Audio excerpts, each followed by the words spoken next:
Happy New Year and welcome to 2026. Real estate in 2025 had many people stressed out as the average selling price of a single-family home in Canada decreased by 3.4% year over year, resulting in an average sale price of just under $740,000. But what about Nanaimo? In 2024, the average sale price of a single-family home was around $880,000, and by 2025, it had increased to $892,000. This represents a growth of nearly 1.4% year over year. However, each neighborhood in Nanaimo had dramatic increases and others had decreases in the average sale price. Join me as we break down the average real estate price in each community and discuss where the real estate market is likely headed in 2026 here in Nanaimo, British Columbia.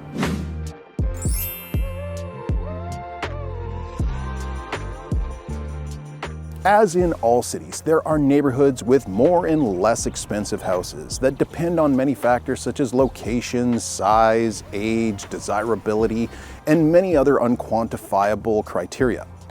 We will be breaking down the 16 neighborhoods in Nanaimo and 2 in Lantzville in alphabetical order.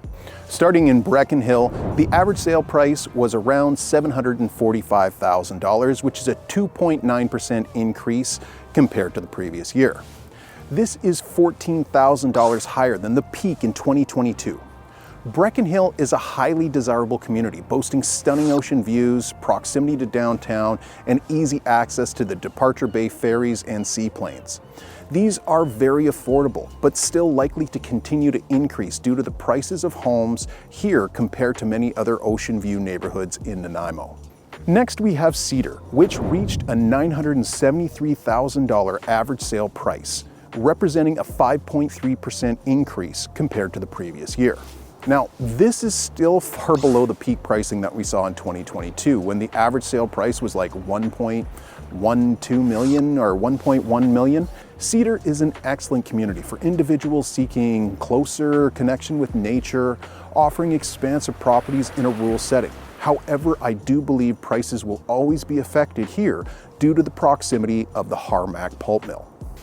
Now let's move on to the Chase River Cinnabar Valley, where in 2025 the average sale price was around $837,000, and this is 4.5% higher than we saw in 2024. And it's not hard to understand why. Chase River in the Cinnabar Valley is absolutely stunning, very quiet, and has some of the best houses in Nanaimo at this price point. The only issue is it's about 10 minutes outside of the downtown and about 20 minutes to the major shopping centers in North Nanaimo. Now let's move to the heart of Nanaimo, Departure Bay, where I'm currently standing. And in 2025, the average sale price went up to $966,000, an 11% increase compared to 2024. Now, this is also a $26,000 higher than the peak pricing that we saw in 2022. Now, Departure Bay is a lovely community with much to offer families, retirees, and anyone seeking a better quality of life.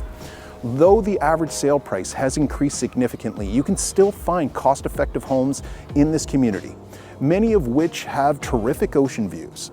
Next, let's move on to Divers Lake, which in 2025 saw an average sale price of around $806,000. Now, this is our first decrease on our list, which in this community we saw a 2.6% decrease compared to 2024.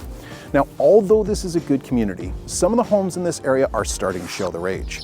However, many new areas are being developed, and the city of Nanaimo is investing heavily in this area with new roads and services. I expect prices in this area to rebound in the coming year, but marginally. This is due to the location between 2 major roads, and it still retains remnants of industrial areas which should be phased out via rezoning over time. Now moving to one of the most southern communities in Nanaimo, Extension, which saw an average sale price of $963,000. Now, this represents a 35.6% increase compared to 2024. Now, in 2024, it was a strange year. Typically, we see houses in this area for around $950,000 as they're on larger acreages. Now, keep in mind these numbers are based on trends that are not easily discernible by examining just the prices alone. We will discuss this further at the end of the video when we explore what 2026 will likely look like, which brings me to the next outlier in the data. So next let's talk about Hammond Bay, which in 2025 saw an average sale price of around $1,024,000, and this is a 17.5% decrease compared to 2024. Now, from what the data shows, 80% fewer oceanfront homes were for sale in this highly desirable community. Additionally, most of the homes for sale this year are 25 years or older as of 2025. This has had a significant impact on the average sale price, which is a trend we will discuss further towards the end of the video when we examine Nanaimo as a whole. Now, before we continue, please consider liking or subscribing if you found value in this video thus far. We pride ourselves on being island experts and love bringing you these videos to help you better understand the real estate market in Nanaimo and Vancouver Island as a whole. If you have any questions, please put them in the comments down below or contact us directly if you have more complex questions or need an up-to-date valuation on your home. Now, let's get back into this and talk about North Jinglepot, which in 2025 saw an average sale price of around $1.352 million. Now, this is 7.7% more than we saw the previous year. Although this is not an oceanfront community, this area of Nanaimo boasts some of the city's most expensive homes. Prices have nearly returned to the peak pricing achieved during the recent real estate boom and will continue to increase as there's so much to enjoy in this private neighborhood, such as expansive lots, endless nature, and just stunning homes.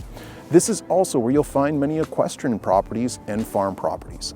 Now we're going to talk about South Jinglepot, which in 2025 saw the average sale price go up to $980,000, and this represents a 6% increase compared to 2024.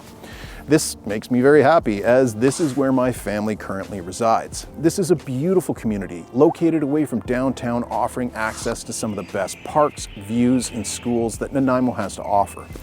Even though it's in nature, this community also has some of the best access to amenities in Nanaimo, right next to the Aquatic Center, Ice Center, and Vancouver Island University. Oh, and also it's really easy to get to the downtown core if you need to. Next, we're going to talk about a community just north of Nanaimo, Lower Lantzville. Now, Lower Lantzville in 2025 saw an average sale price of around $1,088,000, and this is actually a 13% decrease when compared to 2024. Now, again, much like Hammond Bay, far fewer high-end waterfront homes were sold in 2025, although the number of homes that were sold were roughly the exact same in 2024. Lower Lantzville is one of the most desirable neighborhoods to live in on central Vancouver Island and is likely to see a real estate boom as land is in high demand here. Many more land opportunities are in the works as the city of Lantzville reinvents itself and plans for growth over the next 10 years. Actually, this is likely where I'm going to end up in the next couple years as my family continues to grow. Next, we have Upper Lantzville, which in 2025 saw an average sale price of $1,204,000. This is only about an 8% increase, but Upper Lantzville is one of the most desirable areas to live in the Nanaimo area, especially around the new developments along Harwell Drive. This area is very affluent, and it is not hard to understand why. The stunning view of the Winchelsea Islands, easy access to the shopping in North Nanaimo, and backing onto some of the best hiking trails on Vancouver Island. Prices are likely to continue increasing as this area undergoes heavy development. Now, very close to Lantzville, but in Nanaimo now, North Nanaimo, which it's hard to discern the difference between the two. The average sale price in 2025 was $1,017,000. This represents a 1.7% increase when compared to 2024. This area is considered one of the most desirable places to live in Nanaimo by many people relocating to Vancouver Island. The neighborhood is safe, the homes are beautiful, the schools are excellent, and of course the views are absolutely spectacular. This will always be a sound investment for individuals seeking a home in the $1 million range.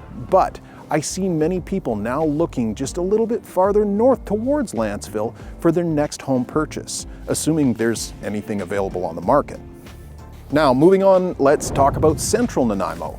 In 2025, the average sale price was $675,000. This is a 3% increase when compared to 2024. Central Nanaimo is a modest area of Nanaimo, commonly referred to as the hospital area due to its proximity of the Regional General Hospital. Now, this is an excellent area to consider if you're looking for a starter home and want to build equity as the market continues to grow. The streets are quiet, easy access to amenities, schools, and parks. However, home sizes and age are the primary factors that keep prices low in this neighborhood, as many of the homes are like 75 years old or even older. Now let's talk about South Nanaimo, which in 2025 saw an average resale price of $720,000. Same as 2024, so prices are flat, no increase. This area is locally referred to as Harewood and has somewhat of a negative reputation, which is unfounded.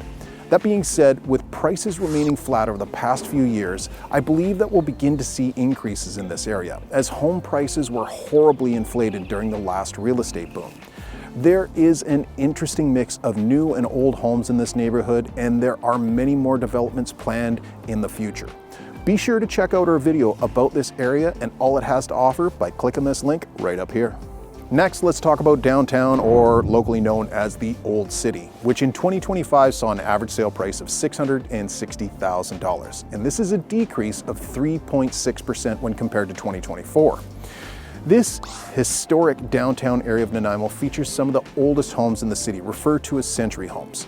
Many of these have fallen into disrepair over the years, and you really need a handyman's touch and owners with a vision and a budget to match.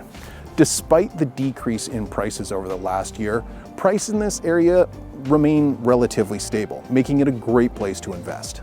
Next, let's talk about Pleasant Valley. And in 2025, $862,000 was the average sale price, and it had an 8.5% decrease when compared to 2024. Now, this community is very small with a limited number of new developments, if any, and for the most part, doesn't reflect what many are looking for in a community or neighborhood. There are some spectacular areas in Pleasant Valley, but it suffers to similar circumstances found in Diver Lake area, i.e. highways and commercial real estate. So I believe that this year's average sale price more accurately reflects the home values in this area, and we'll see marginal increases in the future, but not too much. Next up, we have the University District, which in 2025 saw an average sale price of $759,000. This is a 1.6% increase when compared to 2024. Now, this area has experienced gradual increases, but I have concerns about the short-term future of this area. Investors are a significant driver of this area for rental properties, which are being impacted due to the decline of international students coming to Canada. Now, like South Jinglepot, there are plans for development across the street from the university, but it does come with some other concerns that I have, which will be covered in a future video.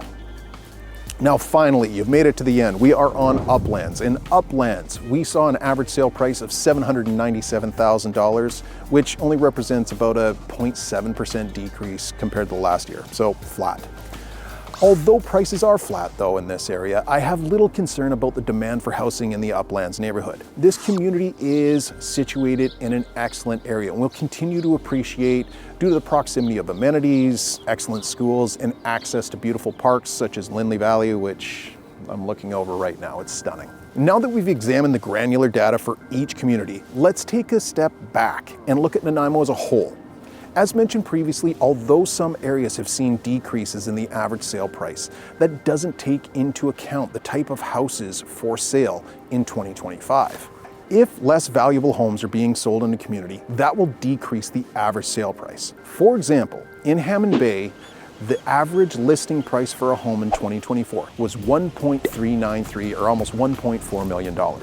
But in 2025, that decreased to $1.229 million, representing an 11.7% decrease in the value of the homes that were being put on the market.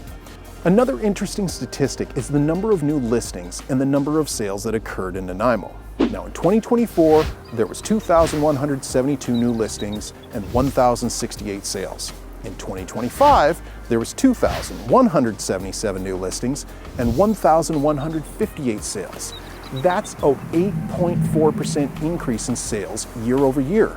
But what did each home sell for? Now, there is no way that we can examine 1,200 home sales individually and compare them to the previous year, or at least not in a single video. But we can analyze the sold to list price ratio. Another name for this statistic is the percentage achieved of asking price. Interestingly, it's the exact same for 2024 and 2025. This means that on average, the homes in Nanaimo sold for 1.9% below the asking price.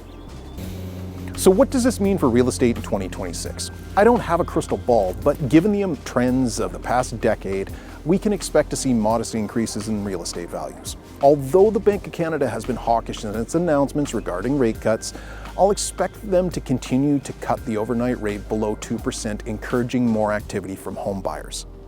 But keep in mind, Vancouver Island real estate is not about investment buyers, though I do deal with quite a few people that invest out here. Most people are buying here are what I like to call aspirational buyers. Countless people flock here from across Canada and the world, liquidating their current homes in search of a better life. They want to live on island time, close to nature, and away from cities and frightful work-life balances found over on the mainland. With that in mind, I hope you get to live the island life soon. And if you want to learn more about doing so, I would definitely check out this video right here or this video right here.